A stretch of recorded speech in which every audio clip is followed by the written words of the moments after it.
নমস্কার বন্ধুরা, কেমন আছেন সবাই? আশা করি সবাই ভালো আছেন। তো আপনারা দেখতে পাচ্ছেন এখানে গ্রাসিমের চার্ট লাগানো আছে, গ্রাসিমের মান্থলি টাইম ফ্রেম। তো আমরা এই চার্টের মাধ্যমে একটা খুব দারুণ একটা স্ট্র্যাটেজি আমরা এখানে ডিসকাশন করব, যেটা আমার খুব ফেভারিট স্ট্র্যাটেজি। ওই স্ট্র্যাটেজির উপর আমি অনেক দিন ধরে কাজ করে যাচ্ছি, মোটামুটি অলমোস্ট দু বছর হলো। তো খুব ভালো একটা রেজাল্ট এখানে পাওয়া যাচ্ছে। সেই স্ট্র্যাটেজিটা কি, সেই স্ট্র্যাটেজি নিয়ে ভিডিওতে পুরো ডিসকাশন করব। তো চ্যানেলে যদি নতুন হয়ে থাকেন চ্যানেলটিকে অবশ্যই সাবস্ক্রাইব করুন। ভিডিওটি যদি ইনফরমেটিভ লাগে তাহলে ভিডিওটিকে অবশ্যই লাইক করুন এবং শেয়ার করুন আপনাদের বন্ধুবান্ধবের সাথে, ঠিক আছে? তো এখানে আমরা মান্থলি টাইম ফ্রেমে একটা খুব ভালো এবং effective short term investment trading strategy এই ভিডিওতে শিখবো, ঠিক আছে? সেটা কি, সেটা আমরা একটা ক্যান্ডেলস্টিক প্যাটার্নের উপরে বেস করে এখানে এটাকে কাজ করব। তো সেই ক্যান্ডেলস্টিক প্যাটার্নটা হলো হ্যামার ক্যান্ডেলস্টিক প্যাটার্ন, ঠিক আছে? হ্যামার ক্যান্ডেলস্টিক প্যাটার্ন হচ্ছে আমার একটা ফেভারিট ক্যান্ডেলস্টিক প্যাটার্ন, যেটাকে দিয়ে আমি অনেক দিন ধরে কাজ করে আসছি, সেখানে খুব ভালো রেজাল্ট পেয়ে আসছি। তো সেটাকে একটু ভালো করে বিল্ড আপ করে, একটু ভালো ডেভেলপ করে আপনাদের সঙ্গে সেটা শেয়ার করবো বলে ভিডিওটি আপনাদের জন্য রেডি করছি, ঠিক আছে? তো ভিডিওটিতে এখানে একটা ক্যান্ডেলস্টিক প্যাটার্নের উপরে বেস করে আমরা পুরো স্ট্র্যাটেজিটা ডিসকাশন করব।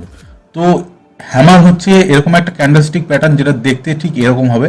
তো এটার বডিটা হবে, এই যে উইকটা, এটা হচ্ছে বডি, এটা হচ্ছে উইক, এবং এই ক্যান্ডেলস্টিক প্যাটার্নের ঠিক উপরে একটা ছোট্ট উইক থাকতেও পারে, নাও থাকতে পারে, ঠিক আছে? আপনারা যদি চান আপনি এটাকে একটু ড্রয়িং করে আপনাদের একটু ভালো করে দেখাই, তো আপনারা বুঝতে পারবেন, ঠিক আছে? আমি আপনাদেরকে একটু ড্রয়িং করে দেখাচ্ছি।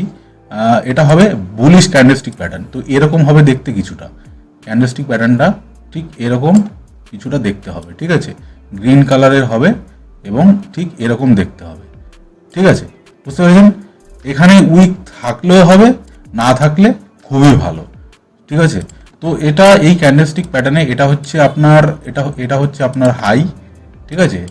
এটা হয়ে গেল আপনার হাই, অ্যান্ড এটা হয়ে গেল ক্লোজ, এটা ওপেন, এটা হচ্ছে লো, ঠিক আছে? যেহেতু এটা গ্রিন ক্যান্ডেল, তাহলে এটা আপনার যে ক্লোজটা এটা উপরে হবে এবং ওপেনটা নিচে হবে। লোটা যেরকম হয় সেরকমই হবে, হাইটা যেরকম হয় সেরকমই হবে, ঠিক আছে? তো এই ক্যান্ডেলস্টিক প্যাটার্নের এখানে যে বডি, এটা হচ্ছে বডি, ঠিক আছে? এই বডিটা এরকম ছোট হতে হবে, ঠিক আছে? এবং এখানে যে উইকটা বডির তুলনায় কমসে কম 3 গুণ হতে হবে, ঠিক আছে? তো এরকম ক্যান্ডেলস্টিক আমরা খুঁজবো। তো এরকম ক্যান্ডেলস্টিক প্যাটার্ন যদি আপনারা চার্টে দেখতে পারেন, তাহলে আপনারা বুঝতে পারবেন নিচের থেকে একটা বাইং প্রেশার উপরের দিকে আসছে। দেখুন প্রাইস এখানে ওপেন হয়েছে, নিচে এসেছিল, এখান থেকে বায়ার্সরা প্রেশার দিয়ে এটাকে উপরে নিয়ে গেছে, সেই জন্য এখানে একটা উইক মতো তৈরি হয়েছে। মানে প্রাইস নিচে এসেছিল, কিন্তু বায়ার্সরা এখান থেকে পুশ করে উপরের দিকে নিয়ে গেছে এবং এখানে গিয়ে ক্লোজ করে দিয়েছে, ঠিক আছে? তার মানে এখানে যে বোঝা যাচ্ছে যে সেলার্সের থেকে বায়ার্সরা প্রচণ্ড পরিমাণ শক্তিশালী। তো এই ক্যান্ডেলস্টিক প্যাটার্ন যদি আমাদের চার্টে আমরা দেখতে পারি, সেই ক্যান্ডেলস্টিকের উপরে আমরা কিভাবে কাজ করব সেটাই হচ্ছে আমাদের স্ট্র্যাটেজি। ওকে, তো এটা আমরা মান্থলি টাইম ফ্রেমে ইউজ করব। মান্থলি টাইম ফ্রেম আমরা ইউজ কিসের জন্য করছি? পুরো নয়েজ রিডিউসমেন্টের জন্য। মানে আপনি যদি ছোট টাইম ফ্রেমে কাজ করেন, সেখানে প্রচণ্ড পরিমাণে নয়েজ হবে, তো আপনি যে প্রাইসের মুভমেন্টটাকে আপনি ক্যাপচার করতে পারবেন না, বুঝতে পারবেন না যে প্রাইসটা উপরে যাচ্ছে না নিচে যাচ্ছে। আপনি বাই সেলিং করতে থাকবেন, তো সেখানে কোনো ফায়দা নেই, ঠিক আছে? তো আমরা পুরো নয়েজটাকে রিডিউস করার জন্য মান্থলিতে কাজ করছি, এবং এর থেকে আপনি যদি কোয়ার্টারেও কাজ করেন তাহলে পুরোপুরি নয়েজটা পুরোপুরি রিডিউস হয়ে যাবে। সেক্ষেত্রে আপনার স্টপ লসটা হয়তো একটু বেশি হবে, কিন্তু আপনার যে রিওয়ার্ডটাও বড় হবে এবং রিস্কটাও আপনার ছোট হবে, ঠিক আছে? বুঝতে পেরেছেন? তো এখানে আপনাদের বোঝাতে পারলাম। তো এইটা হচ্ছে আমাদের ক্যান্ডেলস্টিক প্যাটার্ন। এবং আমাদের কি আর কি কি দেখতে হবে? আমাদেরকে সর্বপ্রথম দেখতে হবে যে প্রাইসটা আপ ট্রেন্ডে আছে কিনা, ঠিক আছে? আপ ট্রেন্ডে আছে কিনা, মানে নিচের দিকে উপরের দিকে যাচ্ছে কিনা, বুলিশনেস প্রাইসের মধ্যে আছে কিনা, সেটাকে আমাদের আইডেন্টিফাই করতে হবে। তার জন্য আমরা ইউজ করবো ইএমএ। এখানে দুটো লাইন, এখানে প্রথমে যে উপরের লাইনটা সেটা হচ্ছে 20 ইএমএ এবং নিচে হচ্ছে 50 ইএমএ, ঠিক আছে? এই দুটো ইএমএ লাইন আমরা ইউজ করব। এই দুটো ইএমএর উপরে আমাদের এই হ্যামারটা হতে হবে, ঠিক আছে? হয় উপরে হতে হবে, না হলে এই 20-50 মাঝখানে হতে হবে। তাহলে আমাদের এখানে কনফার্মেশন আসবে যে প্রাইসটা বুলিশনেস আছে, প্রাইসে আপ ট্রেন্ডে আছে, এবং আমরা এখানে আমাদের ট্রেডটাকে প্ল্যান করতে পারি, ঠিক আছে? এখানে কনফার্মেশন চলে আসলো। যদি প্রাইসের উপরে, এই যে প্রাইসটা যদি 20 and 50 EM এর একদম উপরে হয়, তাহলে সেটা সব থেকে বেস্ট ট্রেড বলে আমরা এখানে এটা মনে করব। ঠিক আছে, কারণ সেখান থেকে যে স্টকের উপরের দিকে যাওয়ার প্রবাবিলিটা 90%-এর কাছাকাছি হয়ে যায়। ঠিক আছে, তো সেখানে আপনি যে ট্রেডটা প্ল্যান করবেন সেখানে আপনার উইনিং রেশিওটাও সব থেকে বেশি হয়। ঠিক আছে, তো আপনাদেরকে আই থিঙ্ক পুরোপুরি যে ব্যাপারটাকে বোঝাতে পারলাম। তো কি হবে, আমাদের এরকম হ্যামার ক্যান্ডেলস্টিক প্যাটার্ন খুঁজতে হবে, সেটা 20-50 এর উপরে হতে হবে, নয়তো 50-র উপরে অ্যাটলিস্ট হতে হবে। 50-র নিচে যদি হয় সেই ট্রেড আমরা করবো না। ওকে, তো আপনারা এই চার্টটাকে দেখতে পাচ্ছেন, এটাকে আপনারা চাইলে একটা স্ক্রিনশট নিয়ে নিতে পারেন। এবার আমি আপনাদের এই গ্রাসিমের চার্টে একটা ট্রেড এসেছিল, সেই ট্রেডটাকে আমি আপনাদেরকে দেখাবো এবং সেটাতে কিভাবে আমরা কাজ করেছি, কিভাবে প্ল্যান করেছি সেটাও দেখাবো। এখানে আমরা এই হ্যামার ক্যান্ডেলটা আমরা খুঁজে পেয়ে গেছি। এবার এই হ্যামার ক্যান্ডেলের মধ্যে পেয়ে গেলাম, তো এটাকে আমরা কিভাবে এন্ট্রি অ্যান্ড এক্সিট প্ল্যান করব। হ্যামার তো পেয়ে গেলাম, এবার এখানে এন্ট্রি এক্সিট, আমাদের এন্ট্রি পয়েন্ট, এক্সিট পয়েন্ট, আমাদের স্টপ লস পয়েন্ট কি করে আমরা এখানে মানে রেডি করব, সেটা মানে খুঁজে পাবো, সেটা আমরা কি করে ইউজ করব।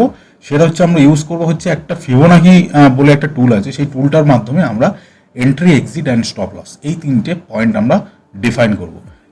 টার্গেট ফিবোনাকি দিয়ে হবে না, আমি ফিবোনাকির সাহায্যে এন্ট্রি এবং স্টপ লসটাকে আমরা ফিক্স করব। তারপর আমরা আমাদের রিস্ক ম্যানেজমেন্টকে ফলো করে আমরা ওখানে এন্ট্রি প্ল্যান করব। ঠিক আছে, বোঝাতে পারলাম। এইবার আমরা পুরো চার্টে গিয়ে দেখবো প্র্যাকটিক্যালি কোথায় ট্রেডটা এসেছিল এবং ট্রেডটাকে আমরা কিভাবে প্ল্যান করেছিলাম এবং এটা কিভাবে প্ল্যান করা যাবে ইন ফিউচারে। যদি ইন ফিউচারে আপনি কোনো চার্টে এরকম ক্যান্ডেলস্টিক প্যাটার্ন দেখেন মান্থলি টাইম ফ্রেমে, তাহলে আপনি কিভাবে কাজ করবেন সেটাই আমি এবার আপনাদেরকে দেখাবো। তো আমরা এবার চলুন আমরা এবার একটু দেখি। ঠিক আছে, তো এতক্ষণ পর্যন্ত আপনারা যদি কেউ ভিডিওতে থেকে থাকেন তাহলে ভাববো যে তার মধ্যে কোনো একটা সিরিয়াসনেস আছে, সে মার্কেটে কিছু একটা করতে চায়। ঠিক আছে, তো যারা আছেন তারা দেখুন, আর বাকি যারা মানে বোরিং লাগছে তারা তো হয়তো চলে গেছে ভিডিও ছেড়ে, তো ফায়দা নেই তাদের বলে। এবার মেন যে কথাটা, সেই কথাটা আমি এখন বলবো, সেই সেটআপটা আমি আপনাদের সঙ্গে শেয়ার করবো। ঠিক আছে, তো সবার প্রথমে আমি এটাকে একটু ক্লিন করে দিই, জায়গাটাকে ক্লিন করে দিই এবং এখানে এটা গ্রাসিমের চার্ট মান্থলি টাইম ফ্রেম। আপনারা দেখতে পাবেন প্রাইস কিন্তু এখান থেকে একটা আপ ট্রেন্ডের মোমেন্টাম দিচ্ছে। ঠিক আছে, এখান থেকে কন্টিনিউয়াসলি আপ ট্রেন্ডে। এবার আপনারা বলবেন যে ভাই তুমি কি করে বলছি, এবার আমি আপনাদেরকে ইএমএটা লাগিয়ে দেখাবো। ইএমএটা যদি আমি এখানে সেট করি তাহলে আপনারা বুঝতে পারবেন। ঠিক আছে, তো এখানে আমার অলরেডি একটা ইএমএ ইন্ডিকেটর লাগানো রয়েছে। আপনারা যদি এখানে না পান, আপনারা কি করবেন, এখানে এই যে এখানে অপশনটাতে ট্রেডিং ভিউ চার্ট, এটা ট্রেডিং ভিউ চার্টে এখানে আপনারা ইন্ডিকেটরগুলো খুঁজতে পারেন। ঠিক আছে, তো এই অপশনটাতে যাবেন, এখানে আপনারা সার্চ করবেন ইএমএ। এখানে ইএমএ সার্চ করলে অনেক ধরনের ইএমএ চলে আসবে। দেখুন এখানে অনেকগুলো ইএমএ আছে, এখান থেকে আপনি যেটা ইচ্ছে সেটা নিয়ে নিতে পারেন। আমরা ইউজ করবো 20 and 50। এখানে দেখুন ইএমএ 20, 50, 100, 200 অনেক ইএমএ আছে। তো এগুলো আমরা ইউজ করতে পারি, যে কোনো ইএমএ আপনি ইউজ করতে পারেন। ঠিক আছে, তো আমার কাছে একটা এখানে অলরেডি সেট করা রয়েছে, তো এটাকে আমি অন করছি। অন করলে আপনি দেখতে পাবেন, দেখুন এই যে উপরের যে লাইনটা, এই যে গোল্ডেন কালারের যে লাইনটা দেখতে পাচ্ছেন, এটা হচ্ছে আমার 20 EMA এবং নিচে ব্লু কালারটা 50 EMA। ঠিক আছে, আপনারা দেখতে পাচ্ছেন 20 and 50-র উপরে প্রাইস কিন্তু মোমেন্টাম দিচ্ছে। ঠিক আছে, এবার আমি ইএমএর কাজ শেষ, আমার ট্রেন জানা হয়ে গেল। এবার ইএমএর আমার কাজ শেষ, ইএমএ এখন আর কোনো কাজে লাগবে না, তো আমি এটা বন্ধ করে দিচ্ছি। ঠিক আছে, তো এখানে দেখুন আপনি দেখতে পাবেন ঠিক এইখানটাতে 1 জানুয়ারি 2024 এখানে একটা ট্রেড এসেছিল। ঠিক আছে, এটা হচ্ছে একটা মান্থলি টাইম ফ্রেম। তো মান্থলি টাইম ফ্রেমে আমাদেরকে দেখতে হবে ক্যান্ডেলটা পুরো ক্লোজিং, এন্ড অফ দ্য মান্থে আমাদেরকে হ্যামার ক্যান্ডেলটাকে আইডেন্টিফাই করতে হবে এন্ড অফ দ্য মান্থে, মানে আমাদের পুরো ক্যান্ডেলটার ক্লোজিং চাই। ক্লোজিংয়ের পরে পুরো মাস শেষে যখন হয়ে যাবে তখন আমরা দেখব যে ক্যান্ডেলটা হ্যামার ক্যান্ডেলের ফর্মেশন নিয়েছে কিনা, তারপরেই আমরা ওটার উপরে কাজ করব। তো এখানে দেখুন 1 জানুয়ারি 2024 একটা ক্যান্ডেল এসছে, যেই ক্যান্ডেলটা হ্যামারের ফর্মেশন নিয়েছে। তো এটাকে আমরা কিভাবে প্ল্যান করব, তো আমরা এই যে এখানে এই যে ট্রেডিং ভিউর ঠিক লেফট সাইডে এখানে দেখতে পাবেন 1, 2, 3 নম্বর ট্যাগটাতে যদি আপনি ক্লিক করেন, দেখবেন সবার উপরে দেখতে পাবেন ফিবোনাকি রিট্রেসমেন্ট। তো আপনি এটাকে ক্লিক করুন। এটাকে ক্লিক করার পর এই যে হ্যামার ক্যান্ডেলটা 1 জানুয়ারিতে এসেছিল, এই হ্যামার ক্যান্ডেলের লোয়ের থেকে এখানে হাই পর্যন্ত এটাকে মার্ক করে দিন। ঠিক আছে, মার্ক করে দিলে আপনি দেখতে পাবেন এখানে কতগুলো লেভেল চলে এসছে, এখানে অনেকগুলো লেভেল চলে এসছে। তো আমাদের তো সব কটা লেভেল তো চাই না, আমার কোনটা চাই আমি সেটা বলে দিচ্ছি। দেখুন 0.5% এটা হচ্ছে আমাদের এন্ট্রি লেভেল হয়ে যাবে। ঠিক আছে, এটা হলো আমাদের এন্ট্রি লেভেল এবং 1.618% এই যে লেভেলটা, এটা হচ্ছে আমাদের স্টপ লস। বুঝে গেলেন? এখানে আমরা, আপনারা হয়তো বলবেন যে এই হ্যামার ক্যান্ডেলের নিচেও তো আমরা স্টপ লস লাগাতে পারি। হ্যাঁ, লাগাতে পারি, কোনো অসুবিধা নেই, কিন্তু অনেক সময় কি হয়, প্রাইস নিচে আসে, এখানে স্টপ লস কেটে বেরিয়ে যায়। দেখুন এই যে ক্যান্ডেলটা তৈরি হয়েছে, পরের যে ক্যান্ডেলটা দেখুন, এটা কিন্তু অলমোস্ট লোয়ের কাছাকাছি চলে এসেছে। ঠিক আছে, তো আপনি যদি এখানে যদি লোয়ের নিচে স্টপ লসটা লাগান, প্রাইস যখন এখানে আসবে আপনার মধ্যে একটা ইনসিকিউরিটি ফিল হবে, আপনি কি করবেন, স্টক থেকে বেরিয়ে যাবেন। ঠিক আছে, আপনি এই জন্য এখানে স্টপ লসটা আমি এখানে মেনটেন করি না, কারণ এখানে যখন প্রাইস যখন আসবে না, যখন আপনার কাছে হিউজ কোয়ান্টিটি থাকবে, বড় অ্যামাউন্টের আপনার কাছে স্টপ লস থাকবে, তখন কি হবে, আপনার মধ্যে একটা ভয় কাজ করবে। ভয় কাজ করলে কি হবে, আপনি ওখান থেকে বেরিয়ে যাবেন। তো আমি এখানে অনেক রিসার্চ করে যেটা আমি দেখেছি, ম্যাক্সিমাম যে ট্রেডগুলো ঠিক এখান থেকে হয়তো বেরিয়ে যাবে, নাহলে যদি স্টপ লস কেটে যায়, স্টপ লস হবে না। কিন্তু এখানে যদি আপনি স্টপ লসটা লাগান, তাহলে আপনার স্টপ লস না হওয়ার চান্স 99%। ঠিক আছে, প্রাইস নিচে আসবে, এখান থেকে বাউন্স করে উপর দিকে যাবে। এখানে দেখুন একটা রেশিও আছে 0.5%, ঠিক নিচে 618% গোল্ডেন রেশিও। এটা যেমন 1.618, এখানে একটা আছে 618% গোল্ডেন রেশিও। যদি 50%কে ব্রিজ করে নিচের দিকে আসে, তাহলে 618 থেকে উপরের দিকে মুভ করার চান্স থাকে। কিন্তু আমি এখানে কোনো রিস্ক নিচ্ছি না, আমার রিস্কটাকে একটু মেনটেন করার জন্য সেখানে আমি 1.618-এ আমি নিচ্ছি। ঠিক আছে, তো এটাই হচ্ছে সিম্পল স্ট্র্যাটেজি। তারপরে দেখুন এখানে কি হয়, এখানে আমরা পেয়ে গেলাম আমাদের এন্ট্রি এক্সিট লেভেল, আমরা পেয়ে গেলাম, ফিবোনাকি মার্ক করে আমরা এন্ট্রি এক্সিট লেভেল পেয়ে গেলাম। এবার আমরা কি করে রিস্ক ম্যানেজমেন্ট করব? ঠিক আছে, এটা হচ্ছে আমাদের 0.5%, এখান থেকে একটা হরিজন্টাল লাইন নিলাম, ঠিক এই 0.5% এখানে আমি মার্ক করলাম। ওকে, আর একটা হরিজন্টাল লাইন নিলাম 618%, এখানে আমি মার্ক করলাম। ওকে, 618% এখানে আমার মার্ক হয়ে গেল। ওকে, তো এন্ট্রি অ্যান্ড এক্সিট আমার প্ল্যান হয়ে গেল। এবার আমি রিস্ক ম্যানেজমেন্ট কি করে করবো? রিস্ক ম্যানেজমেন্ট করার জন্য এখানে নিতে হবে লং পজিশন, এই ঠিক এন্ট্রি পয়েন্টের এখানে মার্ক করে স্টপ লস এখানে দিয়ে, এখানে আমাদের টার্গেট হবে 1:2 থেকে 1:3। ওকে, মিনিমাম 1:2 এবং ম্যাক্সিমাম হচ্ছে 1:3। তো আপনারা এই ট্রেডটাকে দেখতে পাবেন, এই ট্রেডটার মধ্যে এখানে আছে 8%-এর স্টপ লস এবং আপনার যে টার্গেট যে হিট করেছে সেটা 26%-এর রিটার্ন।